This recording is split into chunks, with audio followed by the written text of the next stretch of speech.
मैंने श्रीमद् भगवद गीता तब तक नहीं पढ़ी थी जब तक मुझे यह ज्ञान नहीं हुआ था कि हम सब आत्माएं हैं और यह जिंदगी हम आत्माओं के लिए एक इम्तिहान है। अपने अंदर से सबसे अच्छे रूप को बाहर निकालने का और भगवद गीता इस इम्तिहान को पास करने की एक अहम किताब है। भगवद गीता के 18 अध्याय है और यह संस्कृत में परमात्मा द्वारा दिए गए हैं। समय के साथ संस्कृत भाषा रोजमर्रा की जिंदगी से निकल गई और यह ज्ञान मनुष्य से दूर हो गया। समय समय पर भगवद गीता के साधारण अक्षरों में अनुवाद किया गया इस कोशिश को आगे बढ़ाते हुए आने वाले 9 मिनटों में मैं भगवद गीता के कुछ अहम हिस्सों को अपने गुरु के आशीर्वाद से एक आसान रूप में अपने 7.5 बिलियन भाई बहनों के चरणों में समर्पित कर रहा हूँ। यह ज्ञान भगवान परमात्मा ने श्री कृष्ण के द्वारा सबसे बड़े धर्म युद्ध महाभारत की रणभूमि कुरुक्षेत्र में अर्जुन को कुछ 5000 साल पहले दिया था। यह वह वक्त था जब धर्म का बार बार उल्लंघन हुआ, परमात्मा का डर मनुष्य से निकल गया। लालच की होड़ में भाई ने भाई को मारने की कोशिश की और यही नहीं, एक विवाहित औरत को बड़ी सभा में बड़ों के सामने अपमानित किया गया। इससे पहले कि मनुष्य जाति धर्म से निकलकर पूर्ण रूप से कलयुग में जाती है, युद्ध की रणभूमि में युद्ध से कुछ पहले परमात्मा ने गीता भगवान कृष्ण के द्वारा मनुष्य जाति के कल्याण के लिए दी। ऐसे ही कभी तोरा मोजिस को, जीसस को, कुरान प्रोफेट मोहम्मद को दी। गीता, बाइबल, कुरान, तुरा, गुरु ग्रंथ साहिब परमात्मा द्वारा दी गई किताबें हैं जो किसी एक धर्म के लिए नहीं बल्कि पूरी मनुष्य जाति के लिए है, पूरी इंसानियत के लिए है, सब आत्माओं के लिए है। क्योंकि यह आत्मा को परमात्मा के बारे में, इस सृष्टि के बारे में और सबसे अहम यह उन कायदों के बारे में समझाती है जिनको आत्मा का मनुष्य के रूप में हर हाल में पालन करना होगा, रक्षा करनी होगी।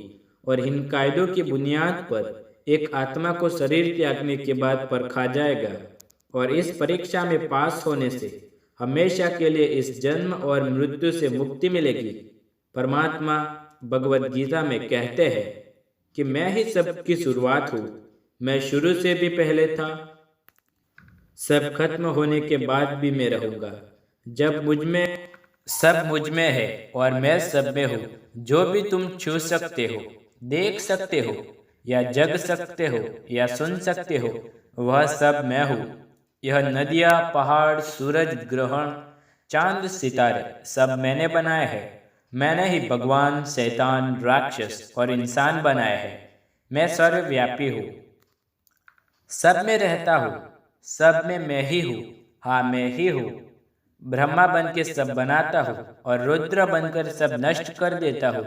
मैं यह सृष्टि बनाता रहूँगा और इसी तरह तोड़ता रहूँगा ताकि आत्माओं को मौका मिल सके इस जन्म और मृत्यु से मोक्ष पाने को, हमेशा के लिए परमात्मा के साथ रहने को।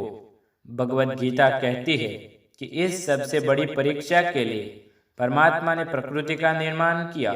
5 तत्व, हवा, अग्नि, जल, पृथ्वी, इसे हम छू के देख सकते हैं, समझ सकते हैं, पर परमात्मा खुद इन 5 इंद्रियों की समझ से बाहर है। उन्हें आत्मा इस इंद्रियों से नहीं जान सकती। आत्मा 5 इंद्रियों के साथ वैसे ही है जैसे लोहे का रोबोट जिसे अपने बनाने वाले का कोई पता ही नहीं। अर्जुन को भी परमात्मा का विराट रूप देखने के लिए भगवान कृष्ण ने दिव्य नेत्र दिए थे। भगवद गीता समझाती है आत्मा अजन्मी है, इसे कोई मार नहीं सकता, कोई जला नहीं सकता, कोई डुबा नहीं सकता, काट नहीं सकता। लेकिन आत्मा को परमात्मा के साथ हमेशा रहने के लिए यह परीक्षा रूपी जीवन में बैठना ही पड़ेगा। इस परीक्षा के लिए परमात्मा से बिछड़ गए इतने को किसी न किसी रूप में आत्मा को जन्म लेना ही पड़ेगा। 88 करोड़ योनियों को जीने और भोगने के बाद एक आत्मा को मनुष्य का शरीर और दिमाग मिलता है। इस सबसे बड़े मर्यादाओं की परीक्षा में बैठने के लिए हर मनुष्य को पूरी परीक्षा के दौरान तरह तरह की अच्छी और बुरी भावनाओं के चक्रव्यूह में अपने ही भाई बहन या मित्रों के साथ डाला जाता है, जिसमें हर आत्मा को अपने अंदर के तामसिक और राजसिक अवगुणों को निकालकर सात्विक जीवन में प्रवेश करने का मौका मिलता है। हमारे तामसिक गुण वो है जो हमारे अंदर घिन्न भावना पैदा करके हमें खुद को उदास और नुकसान पहुंचाते हैं, और हमारे राजसिक गुण ईर्ष्यालु और लोभी बनाकर दूसरों को प्रति नुकसान पहुंचाने के लिए रहते हैं। इस परीक्षा के दौरान हर आत्मा को तामसिक और राजसिक गुणों से मुक्त होकर अपने सात्विक गुणों से परिचित होना पड़ेगा। सात्विक गुण वह है जो आत्मा को अपने आसपास की हर चीज से जुड़े रहने और उनसे प्यार करना सिखा दे। परीक्षा के दौरान हर आत्माओं को जीवन के 4 स्तंभ धर्म, अर्थ, काम और मोक्ष ज्ञान पाके ही मुक्ति मिलती है। यही वह द्वार है जिन्हें समझ के ही आत्मा परमात्मा को समझ सकती है। पहला द्वार धर्म का है और शेर इसका प्रतीक है। धर्म वही है जो गीता में लिखा हुआ है, वेदों में लिखा हुआ मिलता है, गुरु ग्रंथ साहिब, बाइबल या कुरान में लिखा हुआ है। धर्म वही है जो धारण किया हुआ है, जैसे आपका दिल मानता है, जैसे झूठ नहीं बोलना, चोरी नहीं करना, भगवान का निरादर नहीं करना, दूसरों को नुकसान नहीं देना। यह सब धर्म है और हर आत्मा को अपने जीवन काल में हर समय धर्म का पालन करना होगा और उसकी रक्षा करनी होगी। दूसरे द्वार का अर्थ है, वो अर्थ है और घोड़ा इसका प्रतीक है। हर आत्मा अपने हर जीवन काल में अपने पृथ्वी पर होने का मूल कारण समझेगी। जिंदगी में बिकने वाली चीजें और रिश्तों का आनंद लेकर अच्छा बेटा या बेटी, अच्छा भाई या अच्छी बहन, अच्छा पति या अच्छी पत्नी, हर दुनियावी रिश्ते पर खरी उतरेगी, वही इस परीक्षा को पास करेगी। तीसरा द्वार है काम का। भगवत गीता समझाती है कि हर मनुष्य के अंदर काम, क्रोध, लोभ, मोह, अहंकार और ईर्ष्या जैसे 6 भावनाएं हमें अपने और दूसरों के प्रति नुकसान पहुंचा सकती है। इन भावनाओं को हर मनुष्य को हमेशा अपने नियंत्रण में रखना होगा, क्योंकि बहाव में किया हुआ कोई भी काम हमारे जीवन भर की परेशानी का मूल कारण बन सकता है। और एक आत्मा संतोष और सादगी से इन भावनाओं पर हमेशा के लिए विजय पा सकती है। चौथा स्तंभ मोक्ष का है और हाथी इसका प्रतीक है। इस परीक्षा रूपी जीवन में हर मनुष्य हर समय इच्छाएं रखता है। कुछ इच्छाएं एक ही जन्म काल में पूरी हो जाती है, पर कुछ अधूरी रह जाती है और उनके पूरा होने के लिए आत्मा को वापस पृथ्वी पर आना पड़ता है। भगवत गीता समझाती है, हमारी इच्छा ही यही मूल कारण है हमारे पृथ्वी पर वापस आने का, और अगर हम कोई भी इच्छा न रखें तो हम इस जीवन और मृत्यु से मुक्त हो सकते हैं। यह द्वार माफी का भी है। जिन्होंने आपके साथ बुरा किया उनको माफ करके, और जिन्हें आपने अपने साथ बुरा करवाया उनको माफ करके या माफी मांगकर मुक्ति पाई जा सकती है। जब तक यह आत्मा इन चारों दरवाजों को धर्म, अर्थ, काम, मोक्ष को समझ नहीं लेती, तब तक आत्मा को बार बार मनुष्य रूप में आना ही पड़ेगा। परीक्षा का समय खत्म होते ही आत्मा शरीर और सब अन्य वस्तु का त्याग कर देती है। जो भी इस संसार में रहकर बनाया वह अब किसी और का होगा, और आत्मा अपने कर्मों के फैसले के लिए चली जाती है। आत्मा के अच्छे बुरे कर्म का हिसाब होता है। अपने अच्छे कर्मों के लिए आत्मा कुछ वक्त के लिए स्वर्ग और दुष्कर्म के लिए नरक में चली जाती है। आत्मा को अपने पापों के अनुकूल सजाएं मिलती है, और सजा खत्म होने के बाद फिर आत्मा को एक नया शरीर और दिमाग मिल जाता है।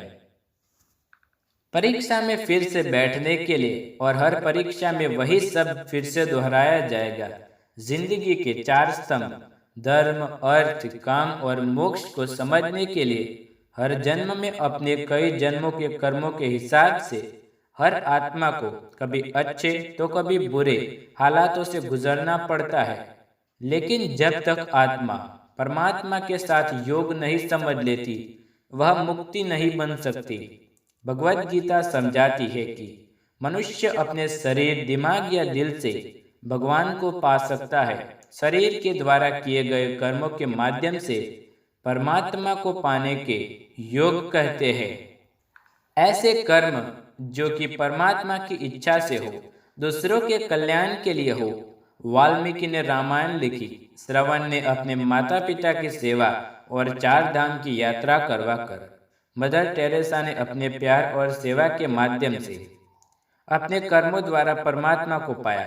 भगवद गीता समझाती है कि एक आत्मा दिमाग के साथ परमात्मा से योग लगा सकती है। इसे राजयोग कहते हैं, क्योंकि दिमाग या मस्तिष्क सब इंद्रियों का राजा है। एक मनुष्य अपनी आस्था, सांस प्रणाली, आसन अभ्यास, साधना और तपस्या से प्रभु परमात्मा को इस योग के रास्ते से पा लेता है। इस योग को समझने के लिए हमें अपने अंदर की एनर्जी यानी चक्कर और कुंडलिनी को समझना पड़ेगा। आत्मा ध्यान लगाकर परमात्मा से योग लगा सकती है। शंकराचार्य, स्वामी परमाहंस, स्वामी विवेकानंद और उनके जैसे कई योगी इस योग के रास्ते से परमात्मा के साथ संगी लगा पाए। परमात्मा भगवद गीता में कहते हैं कि अगर किसी आत्मा को धर्म ना भी समझाए, योग न समझ में भी आए, पर अगर वह मेरे शरण में आ जाए तो मैं उसके सारे पाप माफ कर देता हूँ। परमात्मा को ऐसे दिल की गहराई से पुकार के पाने को भक्ति योग कहते हैं। इस भक्ति के सबसे बड़े उदाहरण है हनुमान। इस योग के सबसे बड़े उदाहरण है। लेकिन आत्मा अपने होने का मूल कारण भूलकर धर्म का उल्लंघन करे तो, अधर्म के रास्ते पर निकल जाए तो उसे ठीक करने के लिए परमात्मा खुद किसी रूप में पृथ्वी पर जन्म लेते हैं। अगर आपने इस भगवद गीता के सार को पसंद किया हो तो इसे और भी बांटे, क्योंकि यह मौजूद सारी आत्माएं अपने यहाँ होने का कारण समझ पाए और इस जन्म और मृत्यु से मुक्त होकर हमेशा के लिए परमात्मा के साथ जा सके। धन्यवाद दोस्तों। तो कैसे लगे आपको भगवद गीता का पूरा सार? यह वीडियो आपको पसंद आया हो तो वीडियो को लाइक, शेयर और कमेंट करें। और आप हमारे चैनल पर नए हैं तो चैनल को सब्सक्राइब करें ऐसे ही धर्म से जुड़े वीडियो देखने के लिए। मिलते हैं अगले वीडियो में। धन्यवाद।